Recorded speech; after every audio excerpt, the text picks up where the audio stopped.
Hello survivors and welcome to another Walking Dead Road to Survival video. In this video we're going to be taking a first look at Daiyu. That's what I'm going to be saying, Daiyu, or it could be like Daiyu. I'm going to be going with Daiyu. This is what she looks like as a 5-star, and I have to say, the reason I'm looking at the 5-star first is mainly the art. Because the leather jacket and the hair, something looks different, like maybe some of the texture quality, or I don't know what looks different here. Maybe there's a new artist. But I'm sort of seeing something different with the leather on the jacket in particular. It looks really nice. This is what she looks like as a 5-star just visually. We're not going to look at her rush or anything. And as a 6-star, we're going to look at her all over. And as a 6-star visually, everything changes. She becomes some sort of like superbike racer. Pretty much one of the best defenses I've actually seen for like zombie apocalypse would be like a helmet like this actually. In terms of defenses, pretty nice. We'll look at her stats. She's got 2,114 attack, 2,236 defense, and 2,666 HP. So balanced towards the defensive stats for sure. Her trait is strong and her role is damage. So we know that she's not going to be doing any percentage damage just because her attack stat is so low. We'll look at her rush. It's called Anguish Slash. It's 76 AP cost, so normal 3rd turn rush on an attack team. Deal 800 bleed damage to one enemy for 2 turns. That enemy and up to 2 others get taunt and 800 trauma for 2 turns. So the rush is, in my opinion, kind of underwhelming as a damage dealer. It's more of a controlling rush. I think there should maybe be some more roles implemented, but I guess they can't do that because of arenas and like the roles, effectively the special roles that would have like damage arenas and stuff like that. She's not really much of a damage dealer here. That isn't too much damage. That's 1,600 damage in 2 turns. Nothing to be really too happy about. But the 2-turn taunt for 3 people is sick. Like, that is really good. That's a lot of control. You've got to remember that you get a bonus 5 AP when you get attacked by a taunted enemy as well. So over those 2 turns, you'll get 30 AP just from being attacked by those characters, guaranteed. Now, the trauma part of it is just a little bit extra, nothing too spectacular. It means that every time a debuff is removed from a character, they will take 800 damage. So if you've got a full cleanse on a defense team, they do their full cleanse, someone's got 3 debuffs on them, they will take 2,400 damage. Which is kind of nice, but against S-Class characters, not going to be too huge. However, there are new weapons within the 5-star weapons that actually have remove 1 debuff at the beginning of every turn, and I think that's on alert characters, so potentially that could work with trauma. I can't confirm that, obviously, because it's not so widespread at the moment, but that's how it works. If something is removed, potentially they could take 800 damage. Now, theoretically, it could be better to remove a debuff than it is to, keep 800 HP. 800 HP isn't much to an S-Class character, whereas, being impaired for 4 turns is going to be a massive issue in comparison. You imagine a Pete with impair for 3 or 4 turns. If you just take 800 damage to remove that, I think most people would do that. We'll move on to our active skill, and it is Infection. It's a turn 2 infection with a cooldown of 3, and it is 150% infection to one enemy for 3 turns. So that means after 3 turns, if a character has not healed up 150% of their total HP, they will instantly die. I don't like the way infection works. It isn't really great. It's all or nothing. Most of the Walking Dead Road to Survival is designed all or nothing. There's no in-betweens.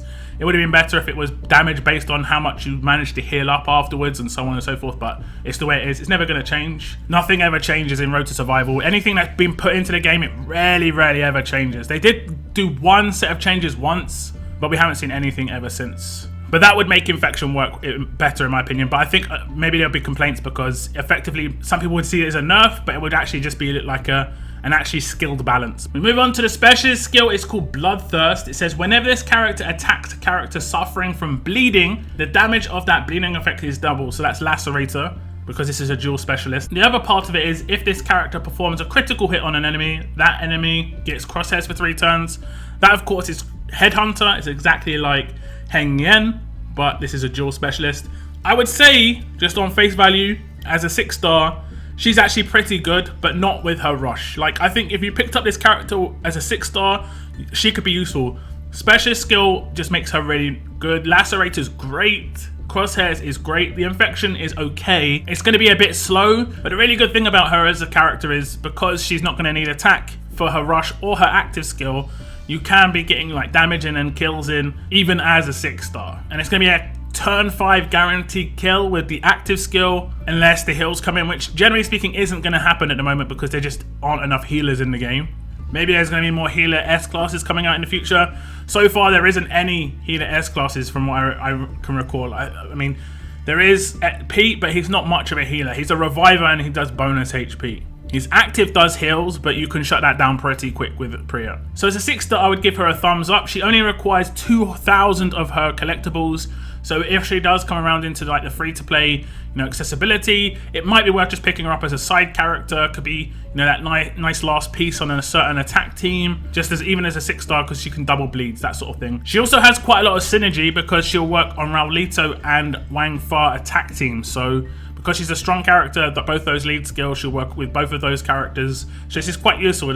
She's quite, I'd say, dynamic for an S-Class character, which is pretty good. Now we'll look at her S-Class version, and it is just a buffed up version of her 6-star. We'll just quickly breeze over the basic stuff. 3,660 attack, 3,873 defense, 4,764 HP. So that HP gets massively boosted. This is with 30 veteran rings. Trait is strong, damage roll still. The bleed goes up to 1,000. It still remains for one enemy for 2 turns. And then that enemy and up to 2 get taunt and 1,000 trauma this time for 3 turns. In terms of her rush, this is where you've got to decide. Do you want her to use her as an attacking character or a defensive character? I would say her rush makes her more of a defensive character, but her active and her specialist make her more of an offensive character. And this is where you've got to decide. Where do you want to use her? I don't think you can use all 3 things in either defense or attack realistically, because you're going to be wanting to do her active skill. It has been buffed up on the S-Class character as well. It's still turn 2, but now it does 200% infection for 1 enemy for 3 turns. So it still lasts the same amount of time, but the character has to heal up even more to be able to remove it. I don't think it makes too much difference, if I'm honest. Like I said, there aren't that many healers in the meta at the moment. So generally speaking, if someone gets the infection on them, unless it gets cleansed, they're dead. Like, they're gone. That's the only way you can really remove infection. You're not going to be able to out-heal it at the moment. Bloodthirst remains as the specialist skill, and it's just as good as it is as, the 6-star version. So there isn't much difference between the 6-star and the S-Class. Just base stats is massively boosted, so survivability is massively increased. And I think it just comes down to what I said before. You've got to decide, do you want to go for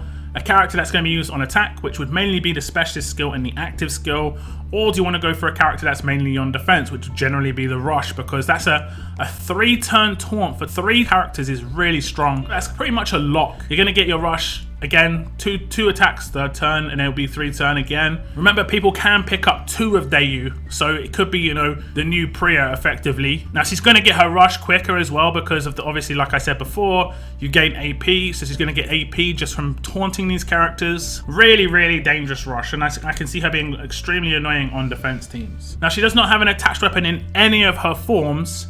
And then at this point, you've got to decide what sort of weapons you want to craft for her. Do you want to go for that AP down? Because obviously you've got Taunt. You can just make sure that people are getting AP downed. You may even want to avoid going for stun on attack, because obviously if you stun somebody when you basic attack them and they're taunted, they won't give you the extra AP. So it's a decision-making one, this one, in terms of where you want to go. Minus 50 AP, the increased version, might be a good weapon to pick up. And in terms of the slot 4 upgrades, you might want to go for, I think it's resistance, where you can't get defense downs, which is pretty good.